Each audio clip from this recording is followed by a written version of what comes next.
Buongiorno e ben ritrovati. Il 4 novembre, festa delle forze armate. Per quanto riguarda invece le ultime notizie, direi che queste sono le uniche certezze. Un quadro, una foto, diciamo, vuota di quello che sta succedendo sia sul fronte delle elezioni americane, sia sul fronte del DPCM che, come avevamo titolato ieri sera, il DPCM viene di notte. Così è stato firmato questa notte. Ancora noi aspettiamo la declinazione di quelle che sono le tre aree decise dal governo ieri, cioè ovvero che il ministro Speranza ci comunichi quali regioni si collocano nelle differenti aree, anche se ormai appare scontato come Lombardia, Piemonte, Calabria, Valle d'Aosta, l'Alto Adige in particolar modo siano quelle un po' più a rischio e quelle sulle quali si agisce, come vi diremo tra poco.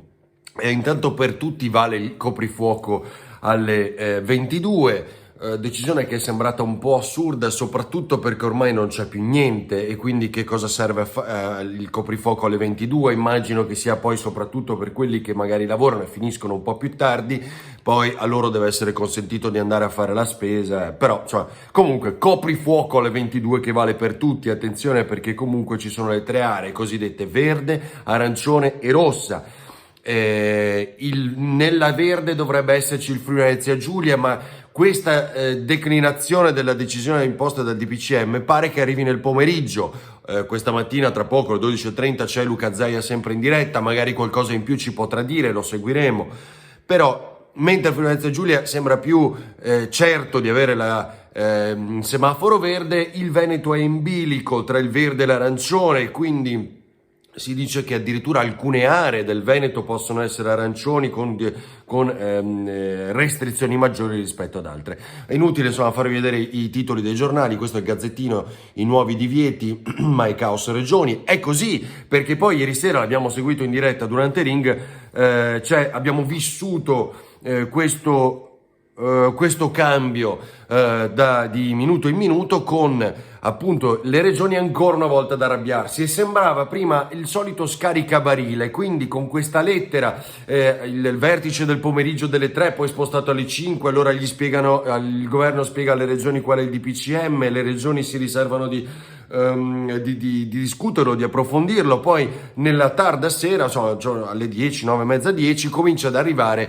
questa lettera, stralci di questa lettera, firma di Bonaccini, presidente delle province, che cosa dice? Dice: vogliamo un ruolo, siamo stati esautorati, le decisioni devono essere omogenee in tutto il paese, perché non è come la prima ondata, questa seconda riguarda tutti, allora prendete decisioni omogenee voi governo. E sembra un po' il solito scaricabarile, quindi infatti saltano i nervi, perché allora alla fin fine noi diciamo: questi governatori vogliono decidere sì o no. Poi però attenzione, perché questa lettera si declina in maniera un po' più articolata. Siamo stati esautorati, cosa vuol dire?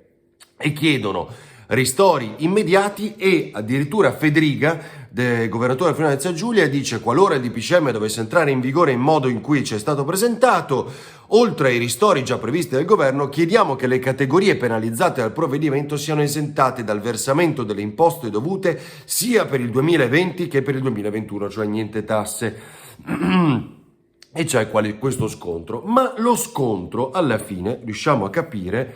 Eccolo qua, la tribuna per esempio per il gruppo Gedi: nuovo DPCM, coprifuoco dalle 22, nella Marca 8 morti 200 ricoveri. Questo è poi il titolo che riguarda appunto il locale. Vediamo se ho il Corriere del Veneto, anche adesso ve lo faccio vedere. Il problema è quei famosi 21 criteri. Per cui sappiamo che c'è il codice, l'indice RT, poi in realtà c'è la disponibilità dei posti in area non critica, posti in terapia intensiva, la rapidità del tracciamento, la condizione di tracciamento, perché se è saltato anche quel sistema lì, ci sono i 21 criteri che poi determinano il fatto che una regione sia verde, arancione o rossa. Allora i governatori dicono: noi vogliamo sapere come sono sti criteri, ma soprattutto partecipare a questa catena di decisione, perché sennò sembra che poi sia solo il comitato tecnico scientifico che decide per tutti, consulta il governo e declina sulle regioni, impone questa decisione. Allora, francamente, riunioni quotidiane, lo dicevamo ieri sera a Ring, riunioni quotidiane, ci sembra difficile poi che le regioni non sappiano, non capiscano, non gli venga detto, però evidentemente è così, stiamo a quello che loro ci raccontano e questo scontro è molto evidente. Oggi si tornano a riunire e vediamo che cosa succede, cosa sarà del Veneto, se è verde o arancione, cosa sarà del Friuli Venezia Giulia, che molto probabilmente è verde. Serrate, Veneto in bilico, lo vedete, così titola il Corriere del Veneto, ce lo aveva anticipato molto bene ieri sera l'amico Marco Bonet, che era ospite a Ring. Allora, vi faccio un riassunto velocissimo. Cosa vuol dire coprifuoco alle 22, il trasporti 50% il TPL, quindi il trasporto pubblico va al 50%, non più all'80% della capienza. Per quanto riguarda le regioni arancioni, già nelle regioni arancioni bar e ristoranti solo a sporto, quindi sono chiusi anche tutto il resto del giorno, non vanno più fino alle 18, zone arancioni, figuriamoci nelle zone rosse. Quindi, secondo poi la bozza firmata nella notte, sarebbe vietato la circolazione anche lì, anche per queste regioni arancioni. Poi insomma, salvi i parrucchieri centri estetici, che nella prima bozza invece sembravano dover chiudere. Ecco, anche nelle zone verdi, quindi vale per tutta Italia, gli studenti sono in didattica a distanza al 100% nelle scuole superiori e poi basta, mi pare. Si fermano i musei e le mostre, stop ai concorsi, insomma tutti i dettagli che poi ora piano piano vanno a definire, ma sono contenuti nel DPCM firmati questa notte. Definire tra regione e regione, ovviamente, nell'attesa che questo si sappia.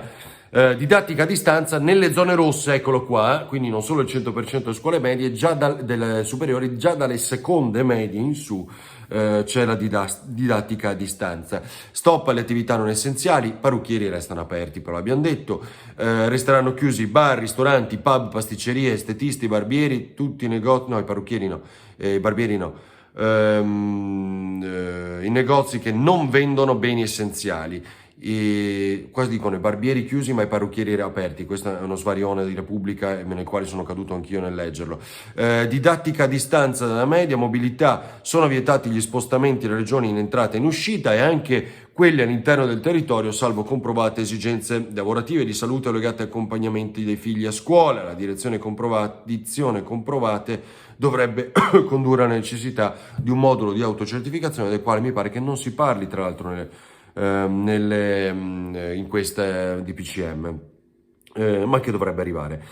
Attività fisica si potrà svolgere nelle regioni rosse, attività motorie solo nell'area intorno alla propria abitazione, rispettando il distanziamento e con la mascherina, e consentita l'attività sportiva solo all'aperto in forma individuale.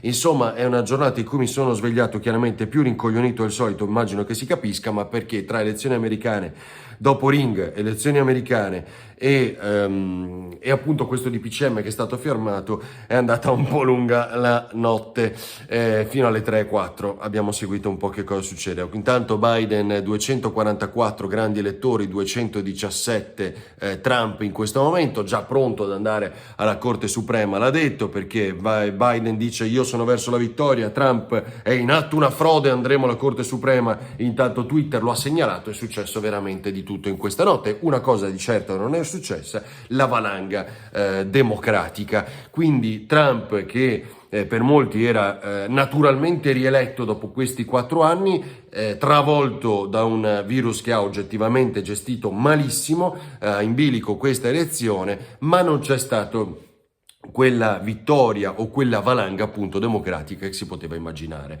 Più ricoglionito del solito, lo dicevo, quindi magari ci vediamo più tardi con delle certezze in più anche sul fronte delle regioni. Ci vediamo sul sito ferdinandavarino.it e poi come sempre domani sera Ring, ma su Tele4. Ciao!